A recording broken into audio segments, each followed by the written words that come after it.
What are they thinking?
No, I don't want to talk for a moment.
What are you doing?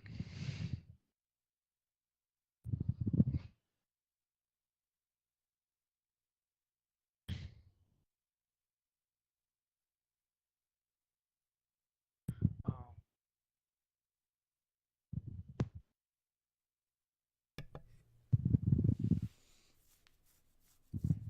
So we're gonna start at the beginning. What? We're just skimming through This it. is a long TWAB.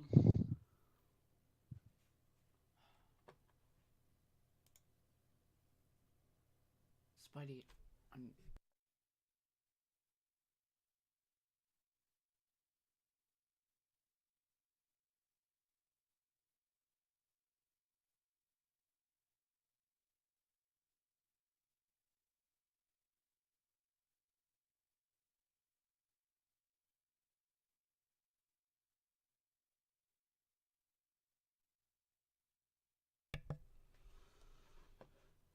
Alright, first off, they mention just reconfirming they're not gonna make anything platform exclusive. I think their words of Destiny Universe, and I think that's a good term that they used. Because some people could be like, well, maybe it's just Destiny 2. If they make a Destiny 3, that might become exclusive or anything else. I think them saying Destiny Universe is a very like anything that's Destiny game. Because I think they still mentioned a while back their idea of trying to bring pretty much all the content or stuff that was in D1 into D2. I still think at some point they will need to create a new Foundation or what's not server, but just a new gen. What not new gen? What was the word they used?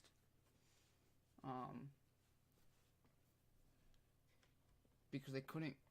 They can't have. They can only have so much information on there. Tick rate? What you're trying to say? It's a word that they used a while ago. I can't remember what they said. It'll come back to you. Keep reading.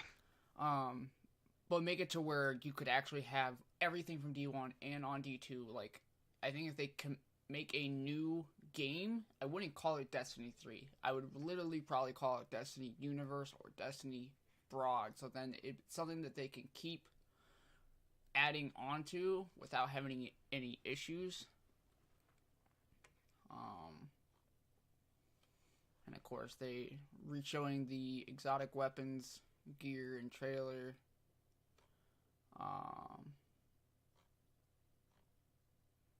So we move on to the Enclave, which is going to be how we craft.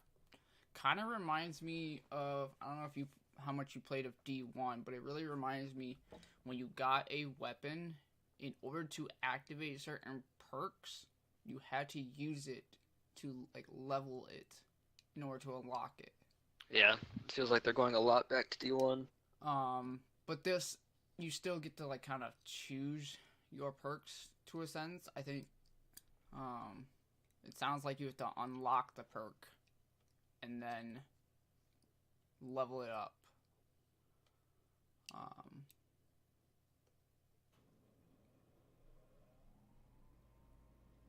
So not entirely sure.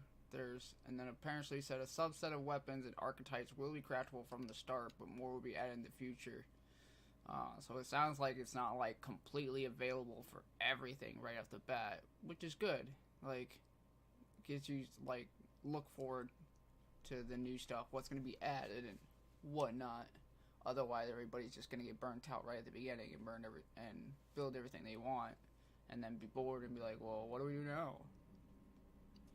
I also have a feeling that they're going to do something about like the farming spots in the dungeons, because people are just going to sit in a Shattered Throne and farm those thrall, or at the very least make it like an enemy requirement, like kill Hive, or maybe.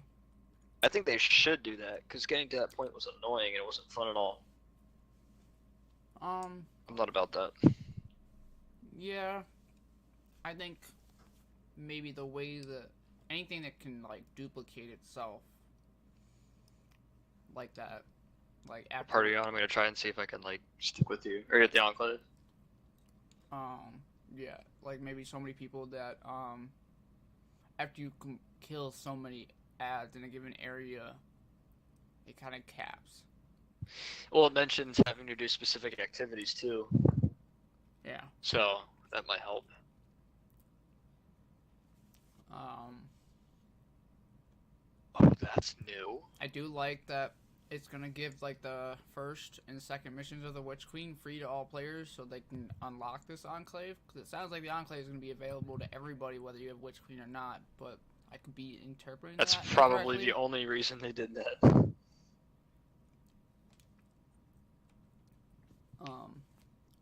I mean, it just says in the first and second mission of Witch Queen, free to all players, Guardians will uncover the deep sight ability and be introduced to the Enclave. Now, it does say the first and second missions will be free to all players, at least the way it's worded. I don't know if that actually confirms that free to play players will actually have complete access to the Enclave. Like, I know some people, I think, when Umbrals, you can only like go so far into focusing your Umbrals because you didn't either have the season or the major expansion. Oh, I think that's specific to season though. I know what you're talking about. And then of course you'll be able to create your first glaive. There'll be a subset. You think they're gonna be archetypes of glaives? Like a light blade or a heavy blade, or like Instead of a glaive, you put like a blunt end to it for a hammer or something. I don't know about They that. all look the same from the exotics, so maybe not. I think it's gonna start off with maybe one, maybe eventually we might. Because when they say glaive, they could just mean a handheld melee weapon, which translates to so many different things. Or at least it could. Yeah. Or maybe a heavy glaive. Maybe it'll be a special and heavy ammo weapon at some point, almost like linears. I see the screen that's showing like the different perks in the slot. I'm not entirely sure what this symbol is. If that's like a material, I'm assuming, of some kind that you need to use. What, the purple? Yeah. I see. This is my theory. I think that's a damage type core. I think this guy is trying to change this to void. Maybe. Because look, this says that this auto rifle solar, and then when you scroll down, you see the exact same auto rifle dealing arc damage. I think that's like an element core, because it's in a completely different spot away from the perks. I would bet my money on that. I wonder if you have to get like 1,000 void kills to get one core, and then you can throw that on whatever weapon you want, so you just passively generate them. So I don't know if I like that. Why? You're always saying we better get a 600 arc auto rifle, or... Yes, I want variety, but that kind of... I feel like then, like, oh, well, this can be any element, so... If this is the best version Well, maybe you gotta build into that a lot. Alright, so go back to that picture. I want to show you something. So what if, take what you just said, look at the bar. It goes left to right. So you start with the frame, and then you build up each perk, right? Yep. Assuming this is progress-based, you get the element last. So you have to build into the weapon a lot to be able to change the element. Or at least that's what it looks like. It's not something you just throw on, and then, because this is the best auto rifle with the best stats, it's now the best arc auto rifle with the best stats. Right. It's probably something you gotta work on. I was just trying to see if there was a way I could change the, how quickly because I know what shows on the stream is a little slow, but it's also so it doesn't lag. Or have a get real fuzzy or whatever, the resolution. Little closer look on the armor. I do like the way it looks, for at least for the Titan that it's showing. I like that helmet. I do like that we're getting, the Stasis SMG looks really good. It actually has some really good range and stability. I would almost say comparable to, what is it, Yora's? Yeah, Shira's, whatever. I think that beats out the base range of Shira's. And it's the same archetype, same rounds per minute, and the fact that it can get that headstone. That zoom is going to be the big decider, though. Well, that was another thing with it. I think it comes down later. I saw something. I am curious of what some of these other two perks are that I'm looking at in the picture. Yeah, they're right behind it. Well, not only behind this, but these two. The one that's got like, it looks like it breaks off into three things. It almost looks like the tracker. Well, this symbol for like a perk kind of makes me think abilities. Almost like, kind of like Wellspring, but that's not the Wellspring perk, because it looks like lines go into three perks, which are usually like your melee super grenade. And then you have another one. I know there's a few perks that get mentioned. Not every weapon pattern will be compatible with every trait, which is fine, so you won't be able to, certain like perks will only be available at a certain like frames, which is good. Makes a reason to you to venture out into other frames. Um, I did notice one thing. Um, Leveling and your weapon and enhanced traits. Once weapon is crafted, guardians may begin to increase its level by using its activities by defeating enemies. This is where the bulk of crafting playtime. The more you use the weapon, the faster you'll unlock it. Our goal through the system is to give players a reason to invest in weapons far beyond masterworking could offer in the past. Each weapon can now act as a long-tail pursuit as long as to make your freshly crafted weapon the best it can. I did see somewhere else that they made it to where that the weapon tracking, you don't have to masterwork it to get it. Look at this. You can even change the is it the frame? No, I think that's a masterwork. It's where the frame icon is because it shows handling up there. Oh, maybe each of those are the masterworks of it. Yeah. Okay, that would make more sense. There's no way you'd be able to change the frame. It's a high impact frame. I didn't realize that. Oh yeah, it is a 360. I don't like that scope. The scope from the trailer had a bunch of like obstructions on it. Yeah, we'll see. I do like the fact that you'll be able, if you don't like the mixes, you can kind of recraft it, which is nice. But I wonder if that takes away from. I wonder if you have to like remaster work it after that. I'm sure like you won't get as much back out of it as you did put into it originally. Kind of like when you masterwork a weapon and then you break it down, you don't get everything back. Yeah, like you go here, you're about to jump in a crucible, so you switch one perk to kill clip. I wonder if they're gonna have limitations on that. You just keep going here back and forth, it changes the same weapon you use.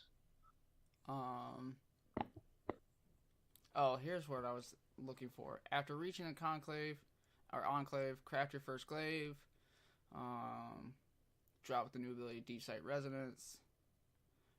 You be used to begin target specific traits to craft. As example, if you find Deep Sight Resonant Legendary Auto Rifle with the Rampage perk, you can complete an objective and extract the essence of the perk, and then craft a weapon with Rampage or another perk that increases damage. So I'm gonna guess Rampage is probably gonna be coupled with Swashbuckler and Adrenaline Junkie.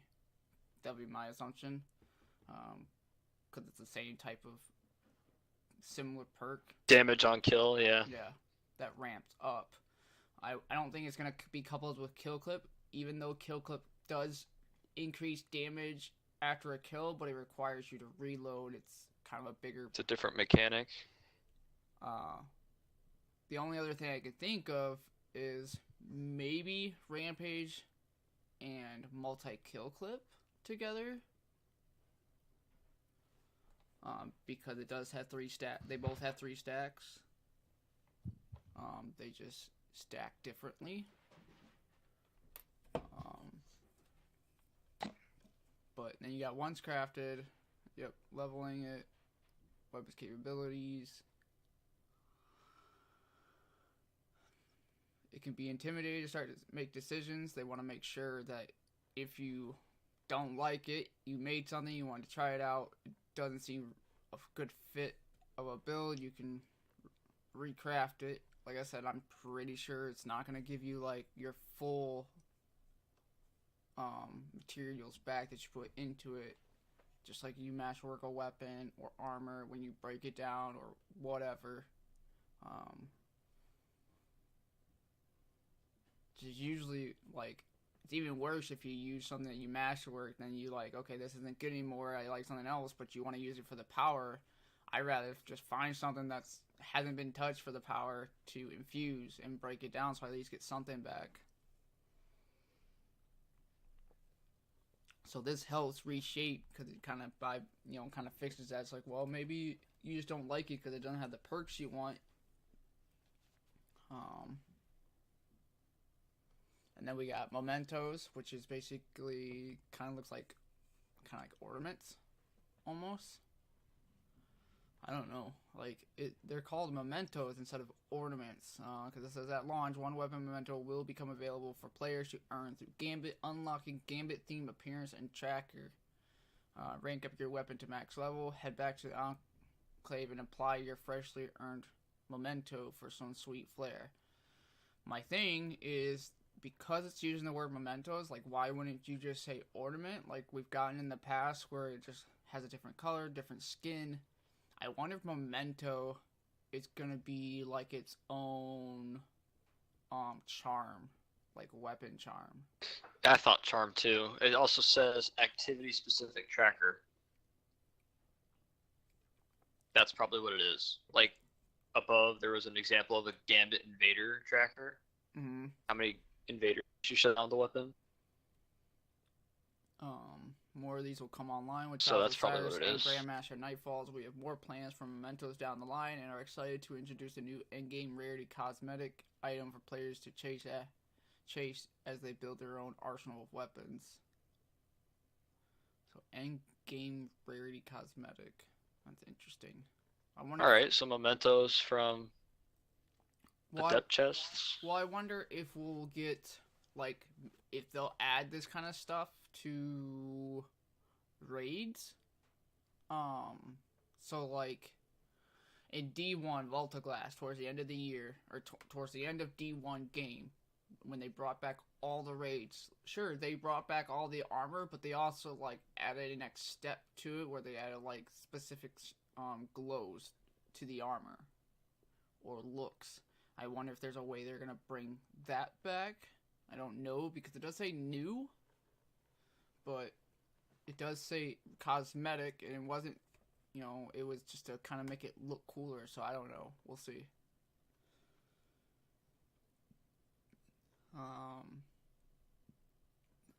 Do find it interesting that the new exotic SMG is kind of gonna have a little bit of uniqueness to it between one person to another. I don't think the perks are gonna be able to change, but just like the barrel. Yeah, the barrel. And that's what I was Barrel thinking and with the stocks. glaze, because it says you also craft the glaze here.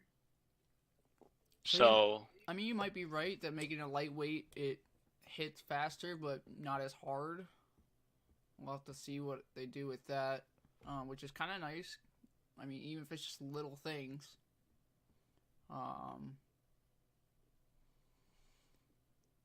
We are at the end of weapon crafting preview.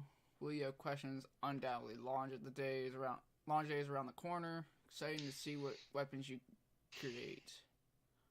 Unless it's part of a quest, the weapon crafting implies that you can change stuff on the clays, which means there has to be something. Well, I think they're just trying to branch out to be creative with the exotics to make it not just, alright, this is what you get. I don't know. We'll see. Maybe like because the barrels can, give a little bit more range, but maybe, less stability or recoil or whatever. And then this is them just kind of reflecting back when they changed pinnacles to pursuit weapons. Yeah, pinnacles were pretty much overpowered. They were always too good and literally made it pointless to use almost just about anything else. I think they did a good job with pursuit weapons. They used perks that can come on pretty much anything, and they were good on PvP and PvE. They do note that Salvage Salvo kind of ignores this because it's one of the only breach grenade launcher chain reaction, but I think it's still in a okay place because like in Crucible, you still gotta land a shot, you still gotta arc it. I know people get upset about, oh man, he just killed me with that. It's like, well, I mean, he arced it, right? Like, I would like to see Siren get good at that, because you could possibly get multi-kills with that in one hit. We have to test that. I don't know about that, but we can test it. I think there's a different arc to it, but I think she could be pretty good at it. They reflect on each of the ones that they brought out. The snipers, Salvage Salvo, Null Composure, and then the rocket launcher. And how there's better versions of it out there. I just don't like. I see. So they're talking about the next pursuit is going to be a shotgun. I mean, that's fine, and steady hands might be good for the massive handling boost after a kill, which is good. That's almost like its own version of killing win. My only thought is that I figured we already had like Fellwinter's Lie, which you can go with Slide Shot or Surplus with Vorpal or Opening Shot, which are both PvP and PvE. Is it the best? No, of course not. You don't want it to be the best. You just want something that can help start you out with both. I think there was a better option for a weapon that could have been instead of the shotgun. Like a scout rifle. But it seems like they're trying to keep with special weapons or heavy weapons that are not primary. They could have done a side. Yeah, we've had sniper, grenade, fusion, and now shotgun. This season's rocket launcher, so we haven't had a primary. Yeah, so maybe that's what they're trying to keep to is special weapon, something that's not a primary. I would still maybe consider a sidearm. I know it's considered a primary now, but back in D1 it wasn't. It was actually considered a special weapon. But it was also the only special weapon that you actually, I think, can respawn with ammo. So, like, eventually in D1, they got to the point where the first match you would spawn with special ammo. Afterwards, when you respawn, you didn't. Unless you were running a sidearm. The only way to get special ammo was there was, like, boxes, kind of like heavy boxes, that would spawn every once in a while to get.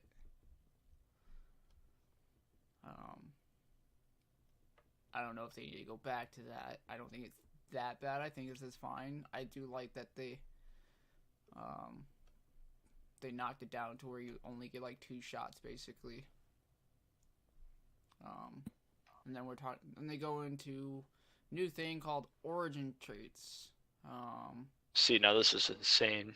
We even talking about difficulty of making different weapons of the same type feel unique for years at this point, and in the Witch Queen we're doing something about it. Every weapon that's new or returning in the Witch Queen will have an origin trait determined by its source in the 3rd trait column, including all new legendary weapons and all returning Trials, Iron Banner, and Nightfall weapons.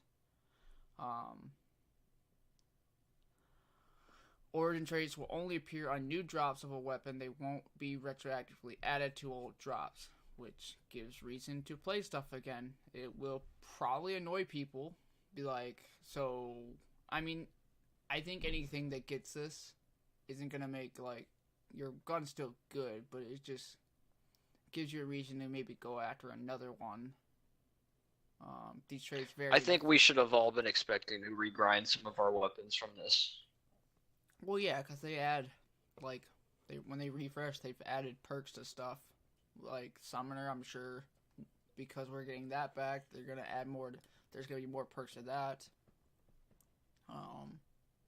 I'm looking forward to Summoner. If they can find a way to allow it to have high caliber rounds and kill clip,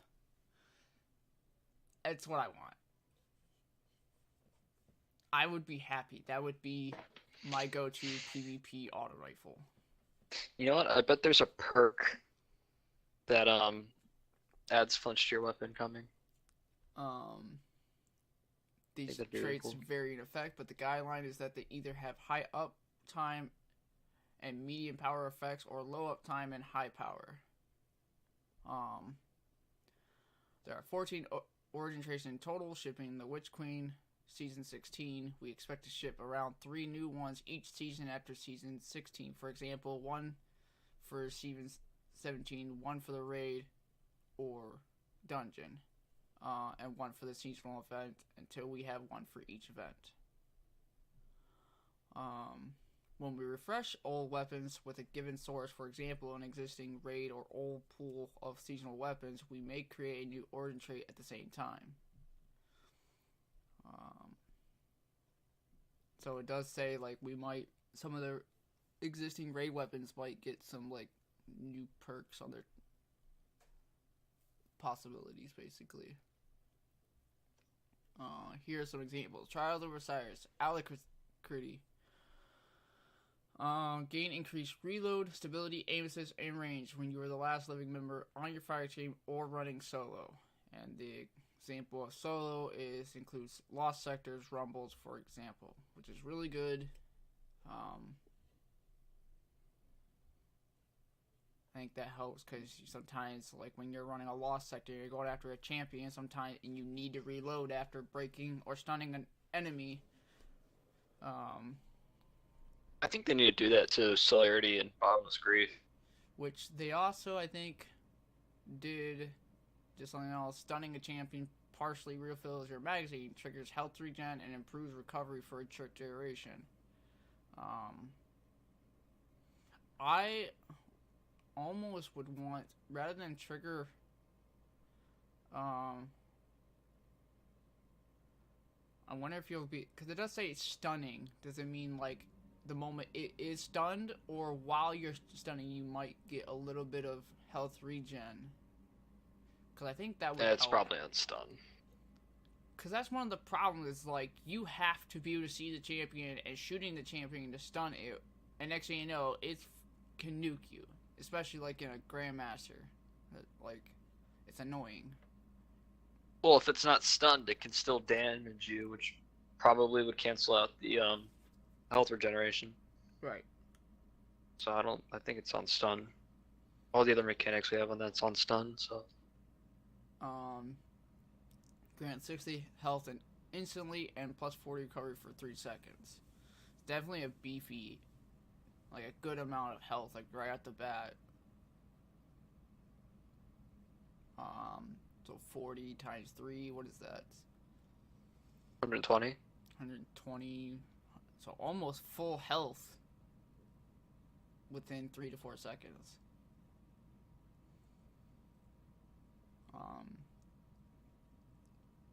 Crucible, One Quiet Moment grants increased reload speed when out of combat, plus 40 reload. Haven't been dealt or received damage in 4 seconds. That one's gonna be pretty good. I don't know how I feel about this. Like, when you're out of combat, if you're out of combat for that long, most likely you got plenty of time to reload. I don't know how much that's gonna make a difference. I mean, you're already out of combat, you got plenty of time to reload, so I don't understand. Alright, well say you're bouncing. Okay, no, it says haven't dealt. Okay, never mind. I was gonna say you're bouncing a grenade off a wall and just shooting them and not taking damage. Just machine gunning it because of the increased reload. Vanguard's Vindication. Final blows with this weapon. The only thing I can think of is, like, I mean, if you're undercover, you're still near enemies and just not taking damage. Like, I need to recover. Like, I don't know. Maybe. Yeah, it's a recuperation perk. Well, I know, but I don't know. We'll see. We'll see how it plays out. I just don't see. These are examples. I bet there's more crucial ones. Well, yeah. Like, my only thought is there's a good chance you probably, in 4 seconds, you probably have already reloaded.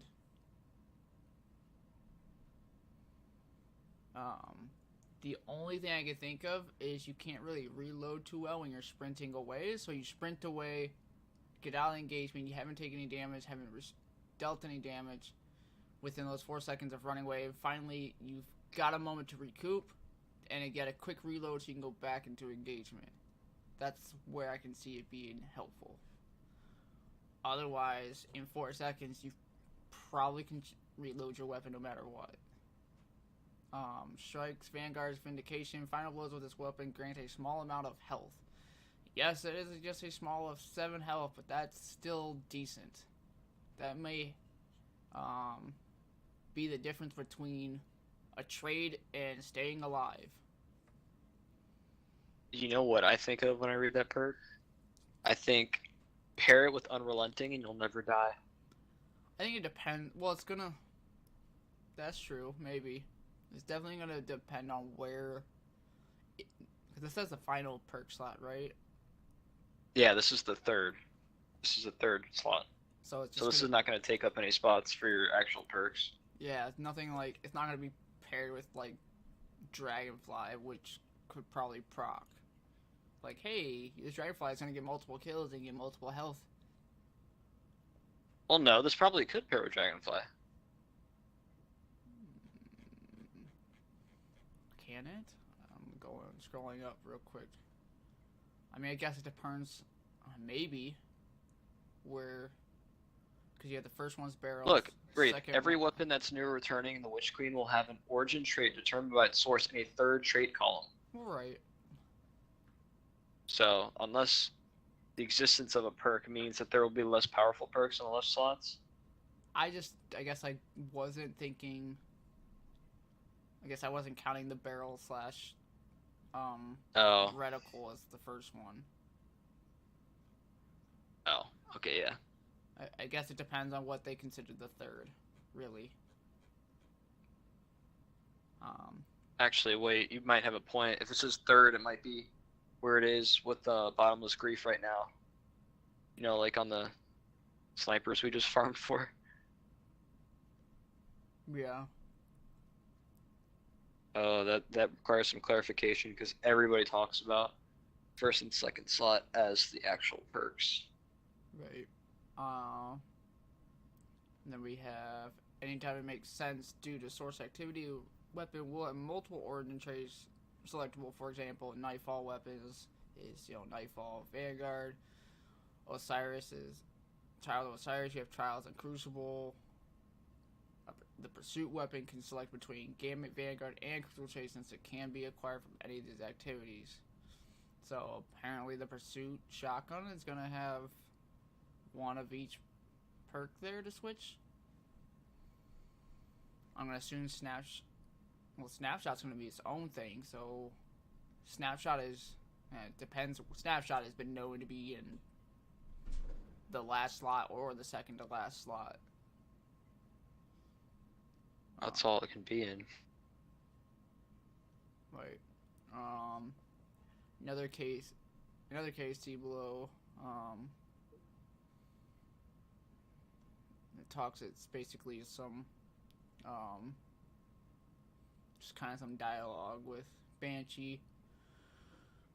Basically cleaning out. Basically, it sounds like he's finding a bunch of old weapons and like from year one's like, we're bringing them back. I'm a little concerned about the wording here. In season 16, we're replacing the old world loot pool with 12 new weapons. Yeah, it's just replacing. Which means any current right now, gone. Yeah, currently there's like 15 weapons though. So. Yeah, but they just like brought back that solar hand cannon I've been trying to go for. I just want Outlaw Swashbuckler.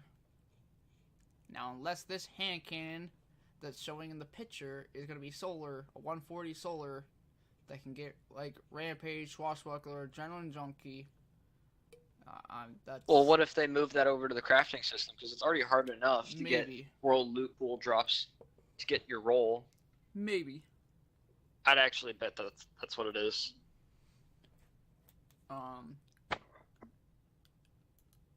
There's just some weapons that literally just got like added like this current season, and I haven't gotten the roll that I wanted, and that's after turning a whole bunch of freaking weapon parts in. I'll bet that's the new system they're gonna use. So what they'll do is they'll have a world loot pool every season, and then after that season ends, they'll move that pool over to the the crafting system, so you don't feel like you have to wait forever. Like I still haven't gotten a good death out. They could cycle it out while also refreshing I do like they're the bringing. I think this is the Valakaden. Mm-hmm. 720 solar auto. Actually, that may not be the Valakaden. There was another one that looked exactly like it. I think that might be Dead Orbit. Maybe. No, because this is. Well, it's got some green on it. I'm pretty sure at one point there was an auto rifle that Dead Orbit had. Yeah, but Vice's color is green. This is Foundry, not. Well, I know, but they've. Yeah, I know what you're saying. They've had Foundry weapons with the flavors of the different clubs, but. Let's see, energy, legendary, auto rifles, all. I really want to know what that scout rifle is. I think it was a 150. The Hake one? Yeah. It looks more like a pulse rifle to me. The one to the right of it, that's a lightweight pulse rifle. I think that was a Void 340. Or not 345. What is it? It's a lightweight one. 450, right? Yeah, it's a okay, so that is the Valakaden. So we're getting that back, which is nice. It's solar. It's gonna be what rate? It's a 720, so it's gonna be comparable to the one on Europa. But this one originally, if they keep the same thing, the Valakaden was able to get Rampage. You can get Outlaw Rampage on it. You could get tap the trigger kill clip on it with high cal. Yep, be good. That's your what's it called? That's the Galliard roll. Hold on a minute.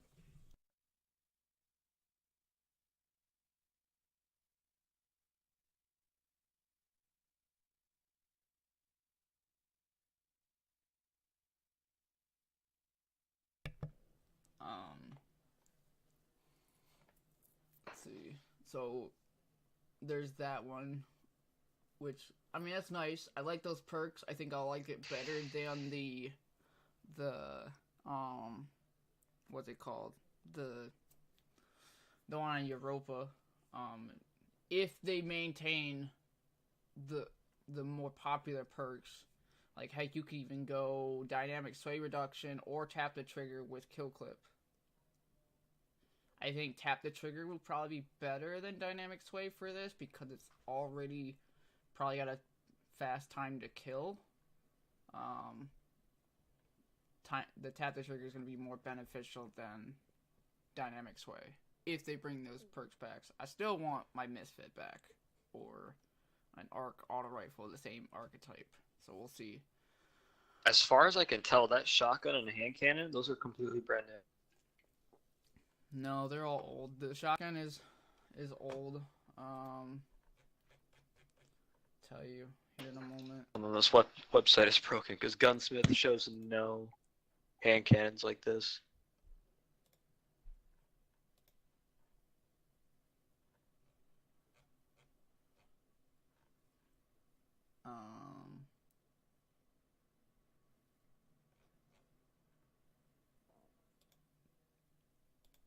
Trying to find the shotgun. Okay, so the shotgun looks like it's the Summer Lead D.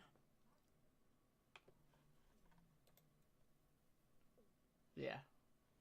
It's a solar shotgun. Originally, when it was set rolls with rifle barrel, accurized rounds, and threat detector.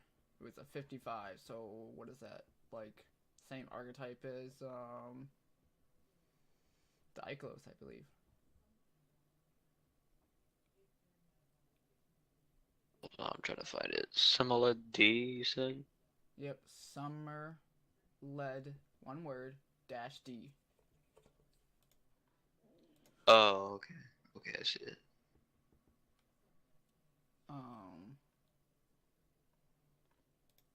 And then hand cannon.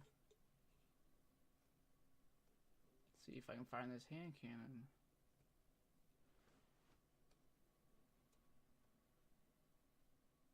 Because it's not the annual skate.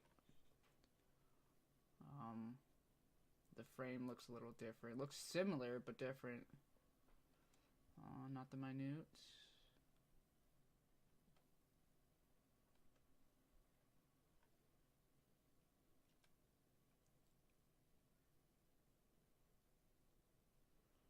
I'm not sure what this hand cannon is. Sure, it's not the minuet? I mean, it could be, but they like the minuet was yeah, just the frame looks different. I mean, that looks similar to Yeah, it's not the minuet. The frame looks different, like the top of it. Actually, it looks like the rare hand cannon. A rare hand cannon? Yeah, so hold on. Rare hand cannon. The Allegro. It looks like the Allegro.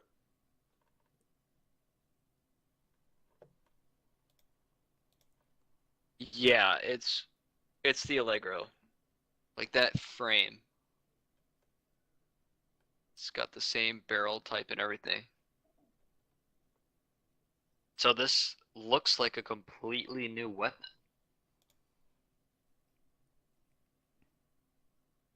But why are they saying it's... Wait a second. 12 new weapons in the style of the D2 Year 1 Foundry weapon sets. So these aren't old weapons. Some of these could be brand new. Yeah, like the shotgun looks the same. That's the Valicaden. I know this is the Amalon is a pulse rifle. I think it was a 450 pulse rifle. I just didn't like the scope at all. Yeah, with the bubble. See, because eventually they're going to run out of weapons to refilter from Year 1. So they have to start making new ones. That pulse rifle was Agenda 5. It was a lightweight, and it did solar damage. Wait a second, that's not it. I thought it was Void.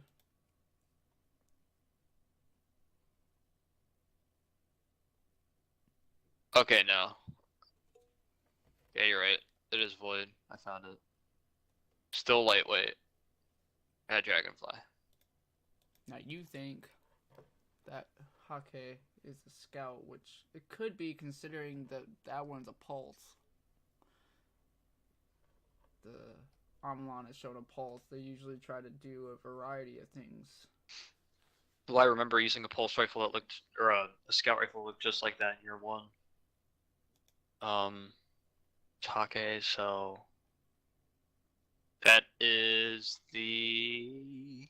I don't think it's anything that's been out before. Unless this has existed. Unless they turned a rare into a legendary again. What is this?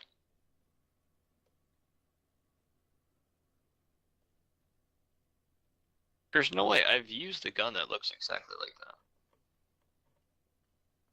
Yeah, it doesn't look like it. Because the only other ones that I see that I thought it was, is a Cyros though, but it's not. Well, I found it here. It's from Earth. It's a 150 scout rifle, but it's not Hake. Like, it's not that in the picture, unless it's got a different shader in the picture. It's got a lot of range. Same model, it just doesn't look that way. So maybe it is brand new. Yeah, looks like there's some of these are going to be new, which is fine. Thank God. Each Watchman will come with a Foundry origin trait themed around the Foundry personality. Suros, reloading grants its weapon bonus handling and reduces incoming flinch for a short time. Hockey, breach armaments. The weapon deals increased damage against vehicles, turrets, barricades, and stasis crystals, which is really cool. Amalon Fluid Dynamics. This weapon has increased reload and stability for the top half of the magazine. Pair that with under pressure. I don't know if that's how it would work, because it says for the top half of the magazine. So like if you're still within the first half, it has faster reload because you didn't use all of it, because it's fluid. It's not like a mag that you gotta refill bullets. It's like you maybe just pouring in a little bit of fluid back in. That's why it's faster. Well, I was just thinking like stability and reload on the top half, and then stability and accuracy on the bottom half. Oh, well, yeah. So you have a flat, because under pressure starts exactly at half of the mag. And if this is at half of the mag, then you will have just a constant passive stability buff to your weapon. Yeah, so if you have like an Amalon fusion rifle with this. Or a pulse rifle. So, in addition to Foundry Ordnance trait, each Foundry weapon's perk pulls lean into that Foundry's identity. Big damage for Hakaki. I don't know how to pronounce that. I'm sure I'm saying something wrong, someone's going to make fun of me. Hold on. Google Translate, here I come. Well, the A has like those freaking little things on it. Consistency for Suros, ability tie-ins for weird stuff for Amalon. Alright, so the A is pronounced like ha. Ha-ke. Okay, hake. So hawk, like a bird, K. Hake. Sure. And you never stop firing for Vice, which I like the Vice. I like some of the faster shooting ones if you get a good range on it. Foundry weapons that drop from a source aside from the Whirlpool can switch between the Foundry trait and that source's trait. This doesn't imply that Foundry weapons will be common outside the Whirlpool. For example, we rolled the new Gambit Hake high impact auto rifle. Her Road C might look like this: corkscrew rifling, polygonal, armor piercing, flare magwell, perpetual motion, focus fire. I like that they are this is one thing I noticed. They bring in focus fire back. Okay. Yo, what is that? It's kind of ridiculous, especially if they're mentioning it on the high impact auto rifle. So what happens is, focus fire, normally if you're like hip firing it, it would shoot normal. But if you aim down sights, it hits harder, but slower. Wait, really? So it's just flat damage buff? So it's like Adagio?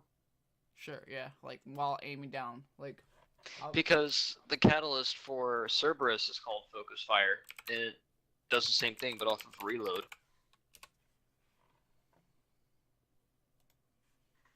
So maybe if they've changed it to activate on special reload,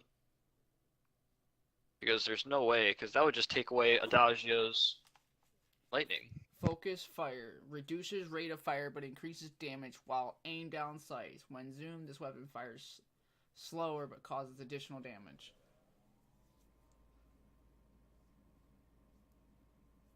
Yeah.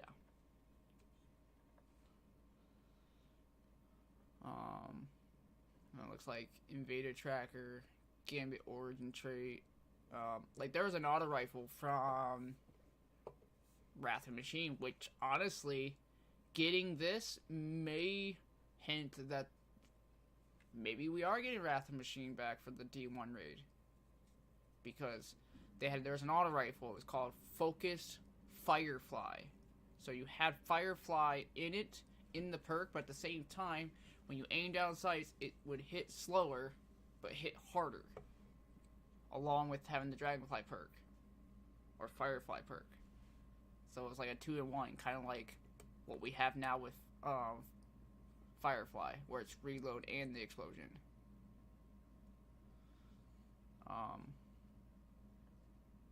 And then you got range masterwork as a possibility. We know we haven't brought back all your favorite Foundry weapon types, but don't worry. You can expect to see Weapon Foundry receive additional new additions each season in the following Witch Queen. This talks about the master working on stuff. It looks like kill trackers was once one reason to master work a weapon, but now see no reason to gate these behind master working, so they'll be present by default on all weapons that shipped in Forsaken later. That means master working should no longer be seen as a mandatory, and we expect the plus 10 to a weapon stat or plus 10 to primary stat, plus 3 to other stats for adepts to only matter to dedicated PvP players. We have no specific plans for changes to the masterwork this stage, but we'll revisit later. I'm kind of hoping they'll make it cheaper to masterwork because we're not getting as much out of it. I doubt it, because what people masterwork mainly was for the stats and the stat boost is staying. Or it would be cool, like, when you get experience in PvP, it levels it to masterwork. That would be cool, rather than like you have to use it in PvP to get that masterwork. Because as they stated, it seems more dedicated for PvP players.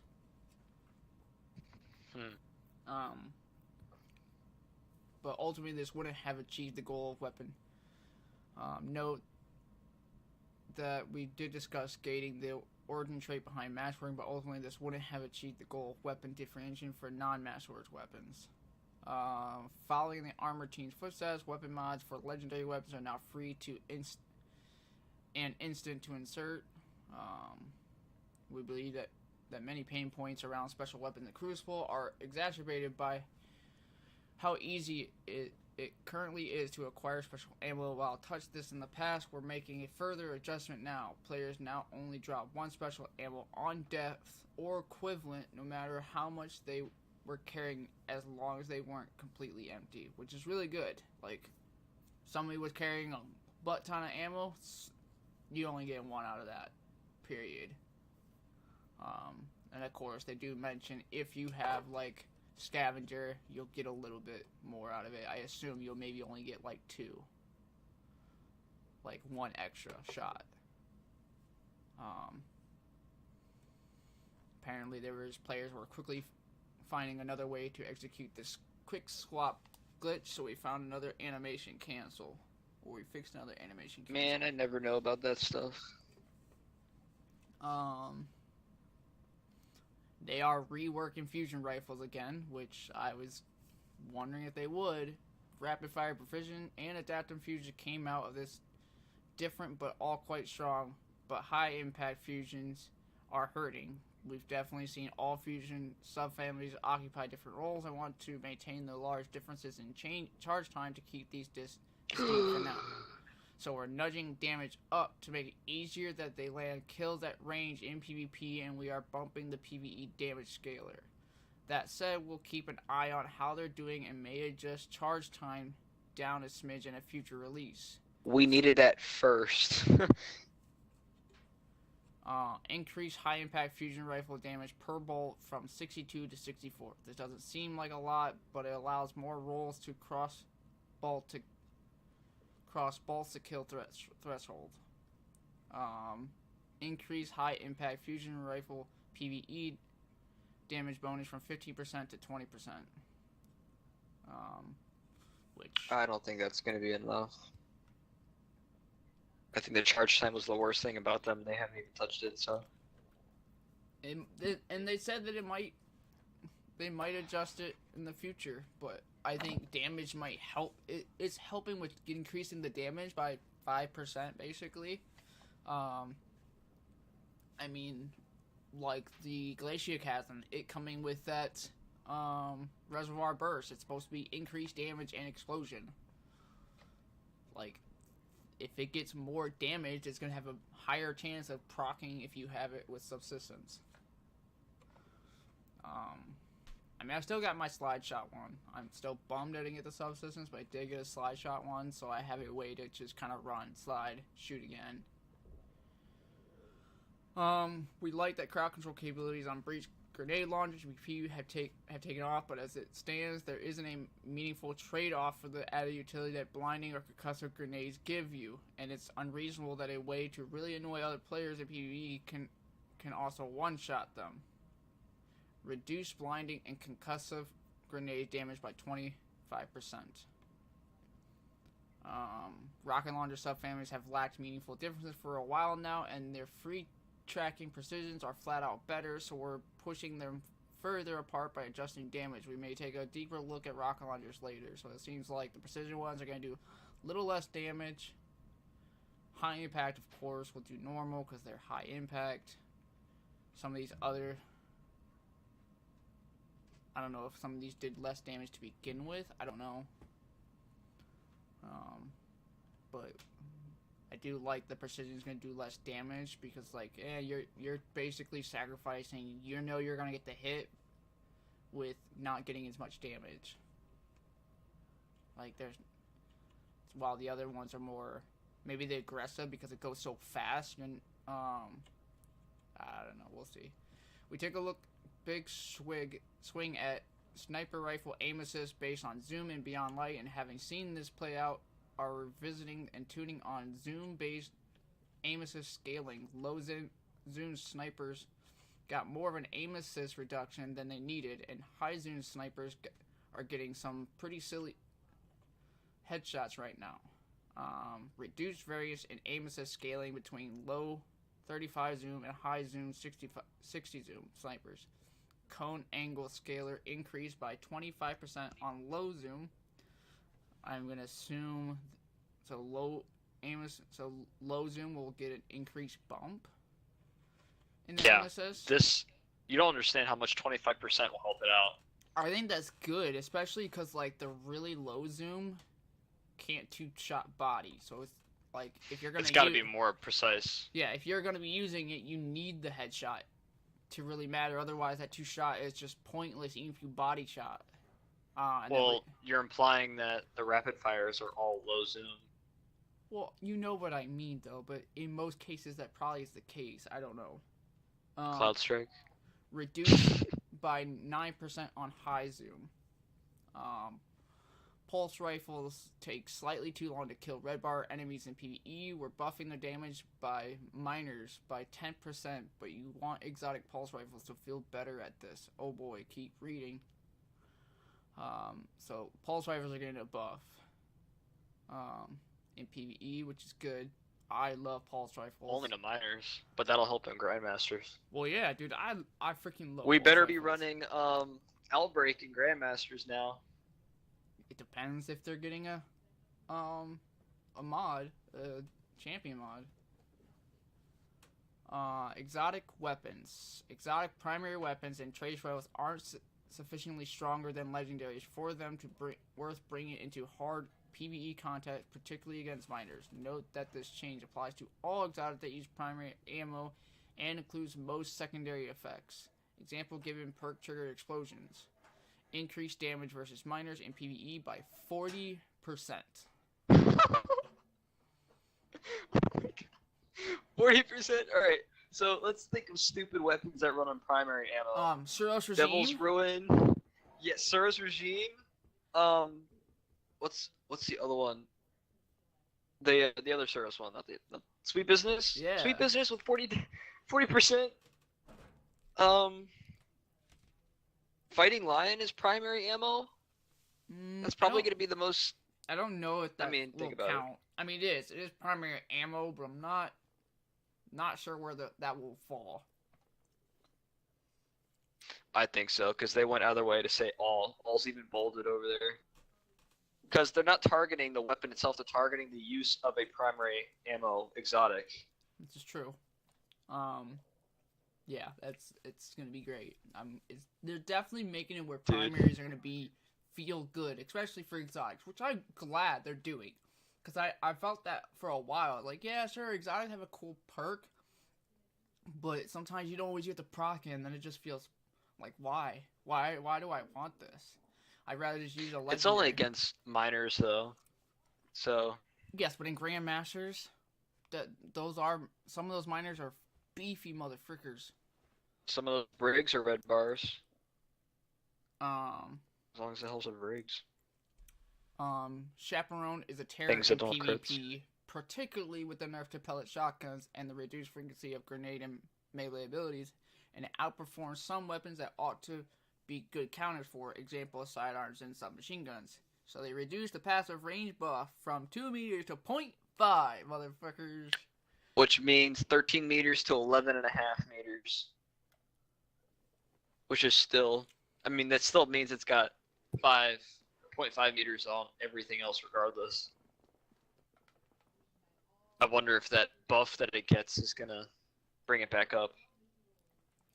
Duality is a similar place to Chaperone, but it's not quite as rangy. On the other hand, its exotic trait shits with the constraint that it would wipe on reload to make it harder to chain. Having seen it in action for a while now, we don't think that limitation needs to be there.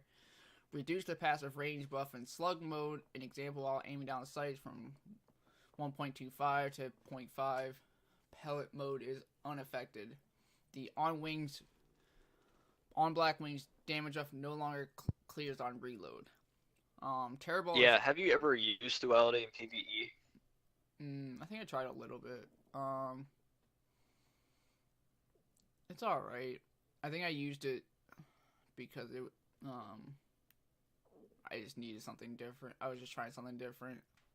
Terrible is extremely strong as it is, but currently demands complete commitment with no weapon switching. This constraint is a bit harsher than it needs to be, so we've loosened it without removing it entirely.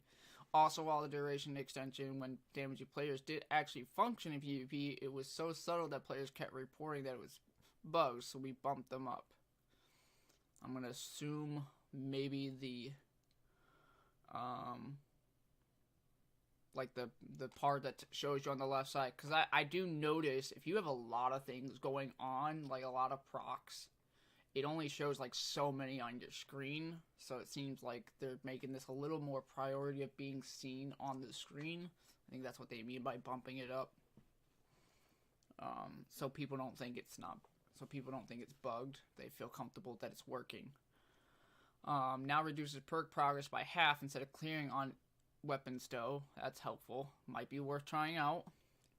That wasn't even its catalyst. Increase Ravenous Beast duration increases for damaging a player slightly.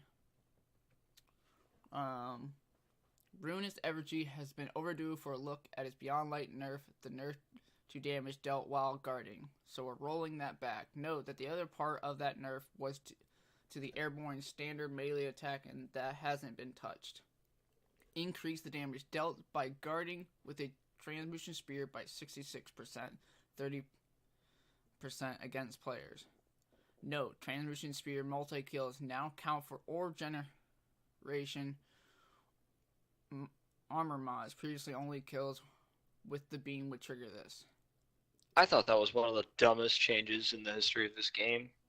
Was a nerf to a trace rifle that nobody was using either for memes or anything else. I don't know. There were some people that would actually use it pretty reliably. Lumina stats just don't compare with 140 adaptive hand cannons, and it usually reflects that. So we're updating these alongside some of the legendary hand cannons that also used to be 150 RPMs. So increased range and stability. 44 to 59 and 46 to 56. I think it needs to be clear that they're just increasing stats. I don't think they're actually making it a 150. I think some people might read this incorrectly. That used to be 150. They're just updating the stats. That 150 used to have doesn't mean it's actually gonna be a 150. I could be wrong, and I would be happy if I was wrong, because it's supposed to be more of a support thing, but especially if you're sitting back to like be behind your teammates so you can buff them, you kind of want some more range, so if you need to engage in an enemy, you can a little faster. Sorry Thorn fans, Thorn is already strong and popular, and a similar buff would turn into a monster in PvP. Yes, it would. Aegis Scepter's initial implementation used super regeneration scalars, which had very weird effects in activities that also had scalars. So we've rebuilt it to turn off regeneration while active and have implemented a slower drain using a different method. Fix being able to activate or continuing using empowered mode while suppressed or stasis encased.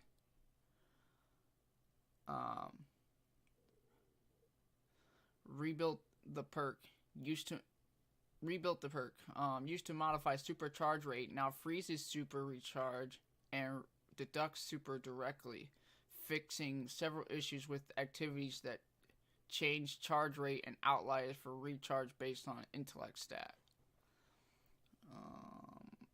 I'm not gonna tell you, and it sounds like mumbo jumbo. I think it's gonna be more of, it sounds like it's just based off of something else that's gonna drain it. I don't know. So there's ready. Hello.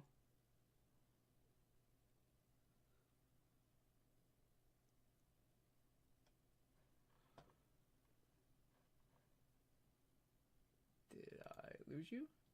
Hello.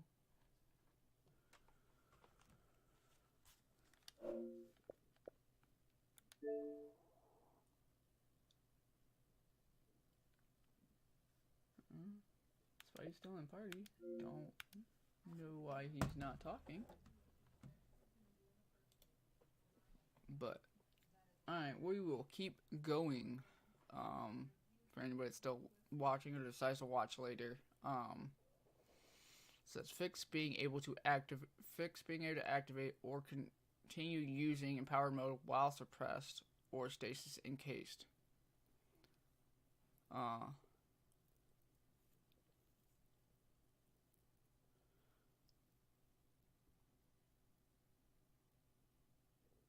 So maybe while you're suppressed, you can't use it because you don't have your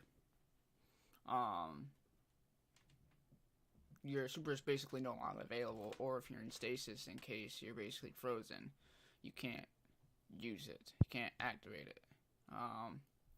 Rebirth the perk used to modify supercharge rate now freezes super recharge and deducts super directly, fixing several issues with activities that change charge rate and outliers. Okay, so while this is active, any modifiers that would normally increase charge or super faster, it wouldn't be around.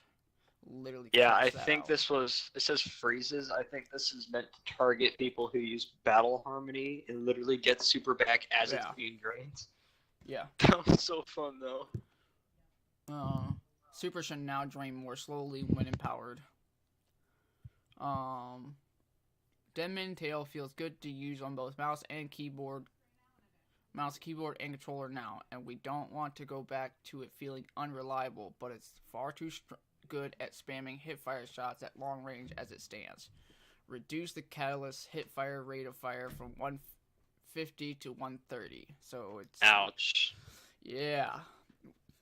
So really the only draw is the perfect hipfire accuracy, not even the rate of fire. Yeah, it's getting a little bit faster than like 120 hand cannons, but I mean, you could argue that's still worth it. I mean, a lot of people still use 150s over 140s because it was slightly faster back then. Yeah, well, those people have been crying for a year, so I don't have to listen to you. It's garbage. And actually, they've been holding on to their old hand cannons in denial, and all their old hand cannons just got changed.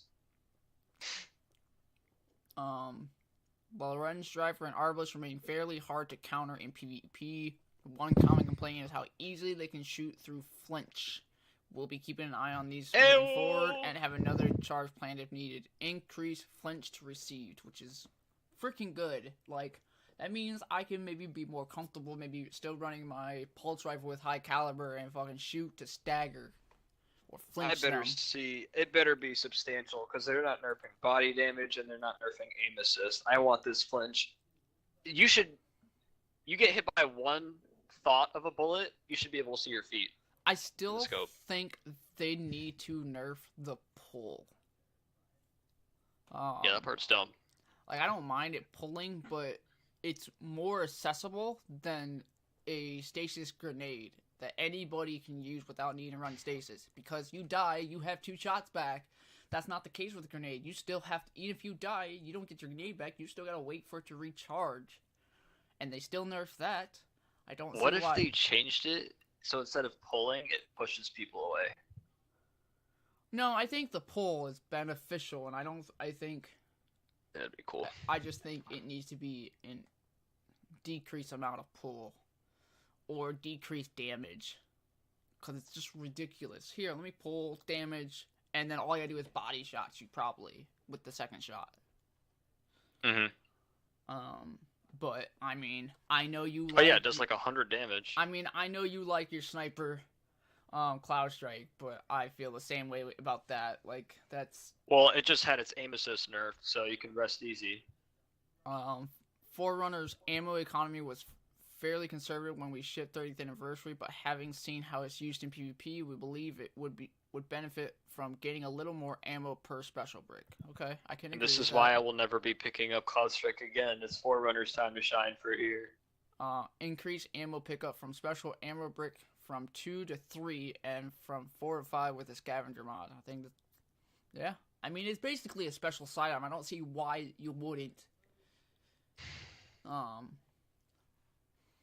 Legendary weapons. Several legendary weapons have out of band stats, either to their benefit, detriment, or a bit of both. When infusion cats were still around, this was okay because they'd cycle out eventually, but now the weapons remain viable in all activities indefinitely, and the solution is to adjust outliers to be in band. Hand cannons. The band for legendary 140 hand cannon aim assist ends at 84, and this extreme should be for a hand cannon from a pinnacle activity like a raid or trials, but when 150s were converted to 140s, many of their stats were either too low or too high. We're adjusting the stats of these to be within the standard ranges up or down as follows, as overall buffs in most cases. So they're changing. So they moved all 150s to the lower end of 140s. Okay, so I'm gonna get distracted about this whole info right here about, hey, we're gonna basically balance stats so they're all pretty much the same, but I'm gonna just kind of realize that, hey, we're gonna talk about Jack Queen King and spare rations. Yeah, I was about to say, there's an elephant in the room here. Like, spare rations is getting 9 aim assist reduction though. They're preparing for it because they want other hand cannons to sit in the limelight for a bit. And I like Jack Queen King because I thought it was a really good hand cannon that can get Subsistence Dragonfly. I really enjoyed it. Or Subsistence Rampage.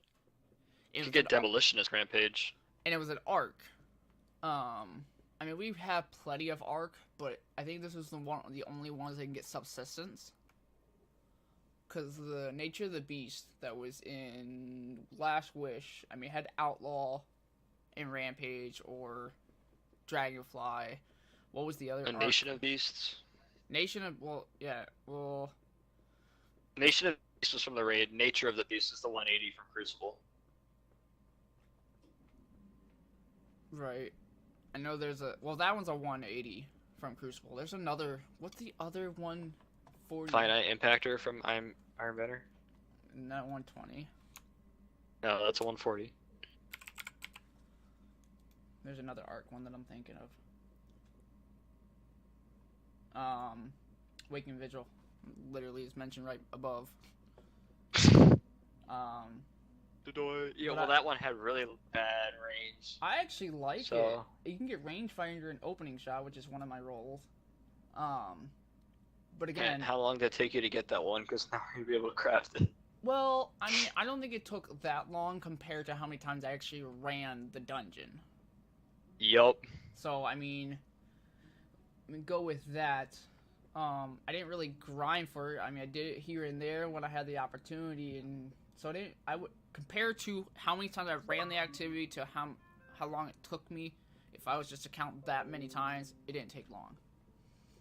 I just thought of something. So can we go back for a second? So you remember when they said all exotics that use primary ammo got a 40% damage buff? Okay.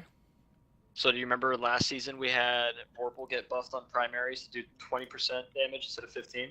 Oh, I know. Do you Primaries remember with that we have Vorpal. scouts? Yeah, like the dead man's Do you have tail. a dead man's tail? 60% damage buff, so 40 against minors, and then majors and bosses get 20%. Plus, it's going to be an anti-barrier weapon. Yeah, because let's see, primary exotics. And it ramps up the damage because of the perk. That's gonna be the main one, for sure. I would actually like to use Symmetry. Symmetry's really cool. Technically, Huckleberry will be good because it has Rampage, and it is a different type of Rampage. Yeah, it's the original Rampage. That's back when they nerfed it. That was the only one they didn't nerf it on. That one actually might be really good for ad clear, but it just doesn't have that good range. Zoom's very low. Thorn's gonna be getting that bump. Crimson's getting the bump. Devil screw it. Oh yeah, with the laser. Yeah, baby. Devil's Run on Hunter is really good. I do, but yeah, I kind of like that they're gonna bring Spirit Reaction. I like that. Even if they will decrease aim assist, that's fine. I liked it. I liked how it felt. Felt light. So, give me a moment. I gotta figure something out that's going on upstairs. I will be back. Mm-hmm.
Alrighty. Sorry about that wait. So we I just got. ordered dinner, so. That's fine. Fellwinter's Lie intrinsic perks make it too far too consistent and lethal compared to similar shotguns, and has plenty of time to shine. Had plenty of time to shine, so plus 15% spread angle. Most Ikelos SMG stats are wildly out of band for an aggressive SMG, but it does suffer from having a low zoom compared to other popular options. So +1 zoom, -5 range. What's aggressive SMG? Aggressive SMGs, like. You don't know what aggressive is? It's like the one from Gambit right now, the Borrowed Time.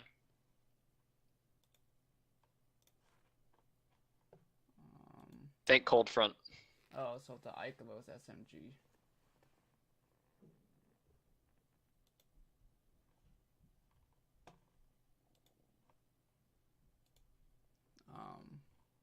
Yeah, but it's getting losing range. I feel like Cold Front doesn't have good range.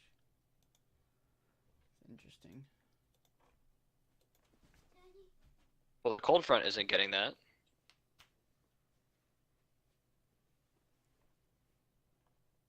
Hold on a minute. Mm-hmm.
Alright. Yeah, it does say Ikelos SMG stats. So, typically we don't adjust these stats on specific weapons at all post-ship, so we don't intend to do this regularly. Perks. We want players to be able to choose to build into hip firing more easily, so we're adjusting the hip fire grip perk to support this. Now increase damage fall off, start and end distance by 20%, except on shotguns, snipers, and fusion rifle. Adagio often felt like it changed a weapon's subfamily to the next lowest rate of fire, but worse, particularly when comparing damage fall off. So increased duration from 5 seconds to 7 seconds, increased damage bonus except on bows and fusion rifles from 25% to 30%. Now adds plus 10 range stat. Added a timer to the buff text to make it easier to tell when it's going to expire. Dual loader is okay on paper, but in practice this reload speed is pretty painful. Reduced reload stat penalty from -50 to -35, which might be alright. I kind of like the idea of dual loader. Yeah, I think people are gonna like it a little bit more after that. Danger zone felt pretty risky to use in some cases, resulting in a lot of self-damage. No crap. Reduced self-damage scalar on grenade launchers combined with the other scalars. This ends up reducing self-damage from 1.25 times to 0.75 times. Not sure how well if that's still gonna make it practical, but we'll see. You know how often I was killing myself with Wither Horde? Never. Tap the Trigger is the meta breaking perk on a particular fusion rifle. When stacked with other elements of this role, it makes fusion rifles much too stable. So that we stopped putting it on fusion rifles. And then Squidface sold it a few times.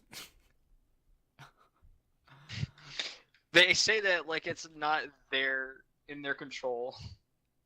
With this change, we believe it's still quite a strong perk without being overpowered, so it's likely to appear on future fusion rifles. No, we did try to reduce stability from plus 40 to plus 20, but in playtest the difference wasn't perceptible.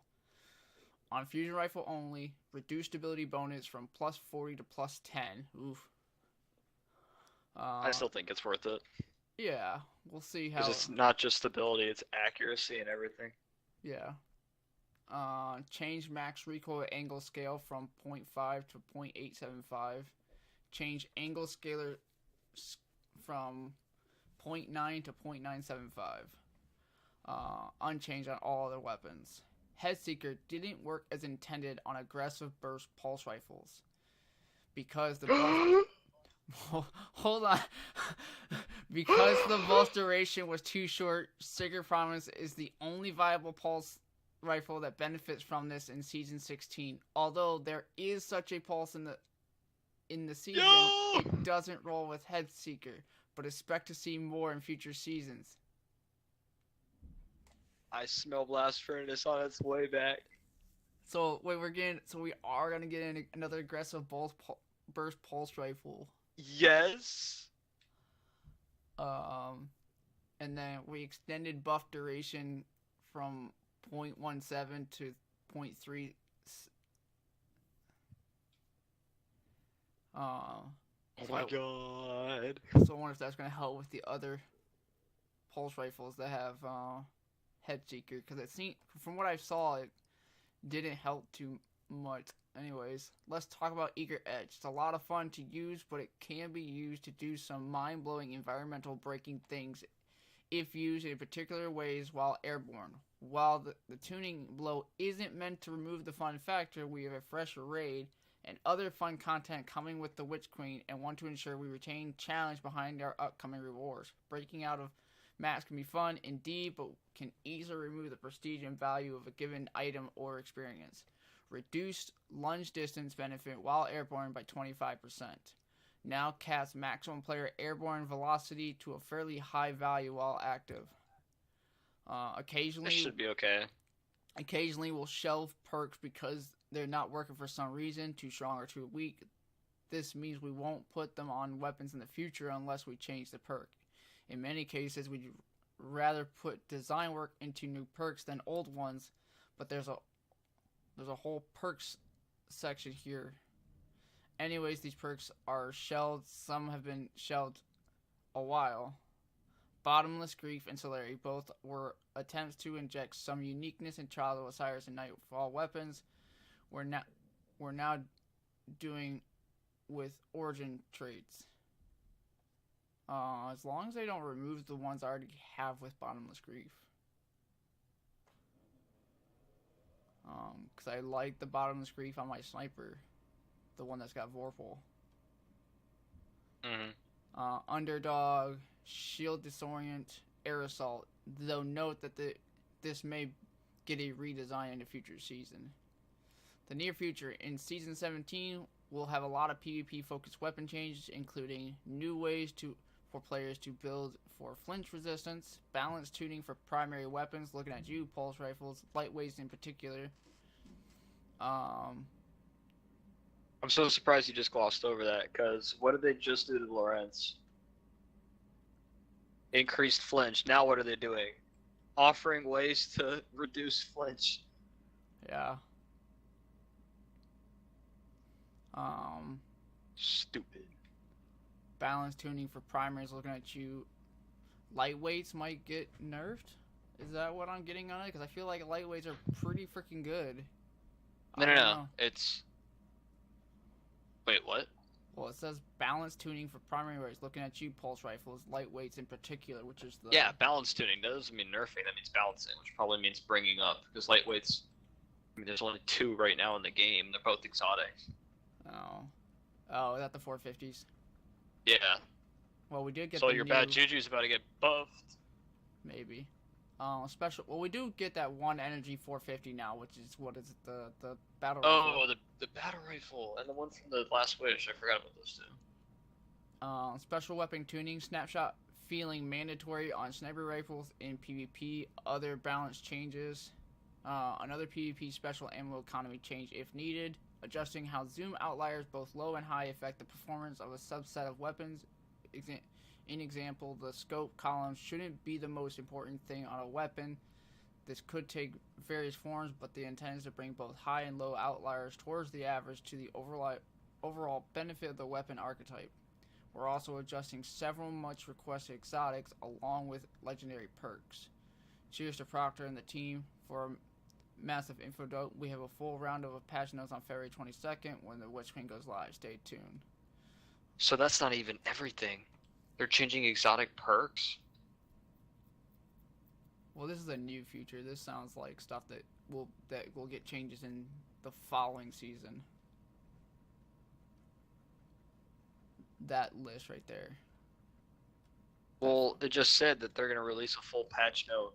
Well, yes, TWAB. of everything else that we just read, they're just going. That's going to be the details of everything before it said mentions about the near future of season 17. That list is focused on season 17, where they're going to focus a little more on PvP changes, but the patch notes is going to be more details of everything we read before.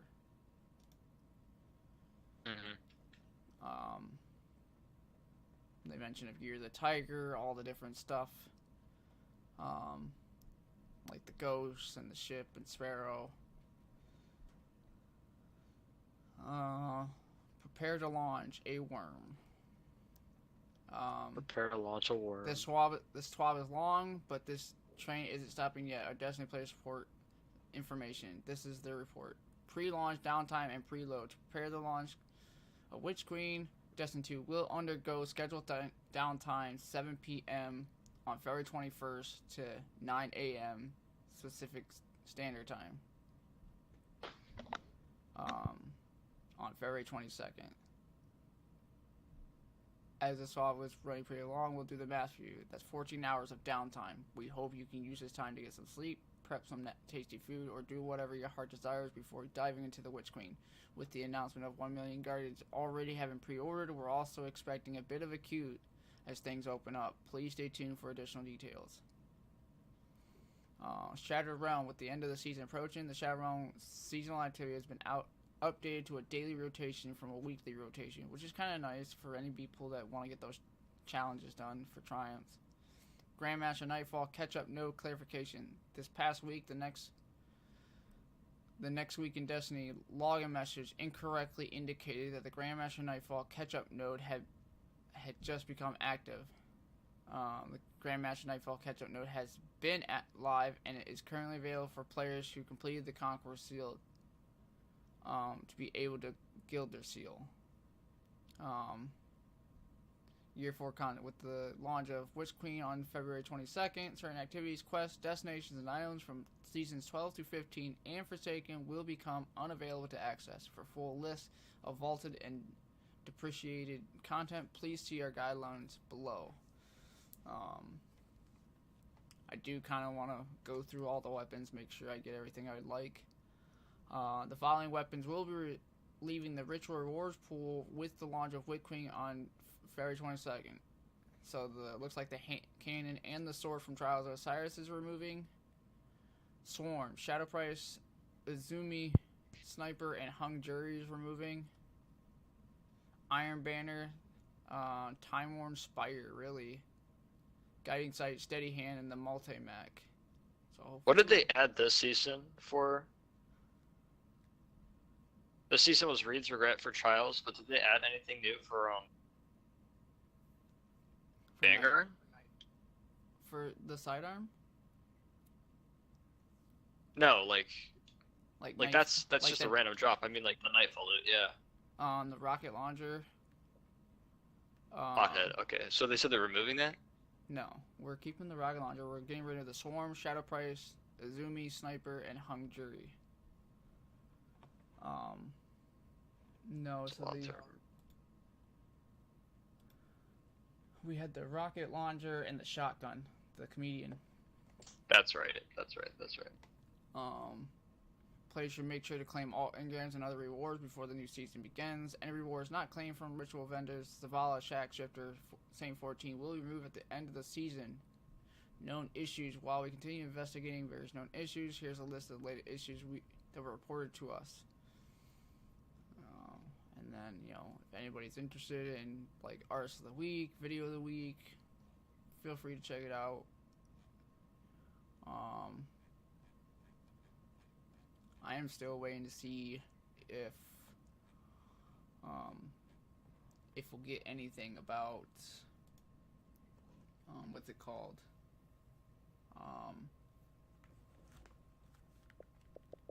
Like, character changes? Like our actual character, race, or sexual, like, build, like their body build, their body form. Yeah. The other thing is, I would like to do is Bungie, can we please change our Bungie ID? Yeah.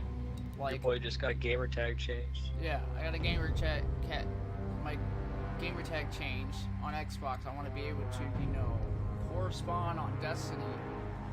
It will help with people that are trying to make, content on YouTube or Twitch, to make things consistent and flow together. So it's like, oh, who's this? Is this the same person? And so on and so forth. So that'd be great. Small thing. It was mentioned that it was going to be closer around winter time that it was going to happen. Here's the opportunity, right when Witch Queen comes out. I think they've got a lot of changes coming. I think they probably just touched on maybe the more popular ones. There's probably still some smaller things, like when they mentioned in general weapons. I am excited if we are actually getting a new aggressive pulse rifle. I'm kind of while I love my blast furnace, I would like something new. I just want something that's better for PvE. Sacred Prophets is really only PvP because it's got Kill Clip or Head Seeker. I would like one that can do like Rampage or Swashbuckler or something that's like more a PvE damage perk. But I'm gonna go ahead and cut the video. If you watch it live, thanks for signing in and checking it out. Or if you're watching it later on YouTube, leave comments below what you think. See if there's anything that they didn't mention that you'd like to see changes, and I'll try and follow up as best as possible. I'm sure there's going to be more changes in other TWABs. We'll see what they have left. We got 2 more TWABs before Witch Queen comes out.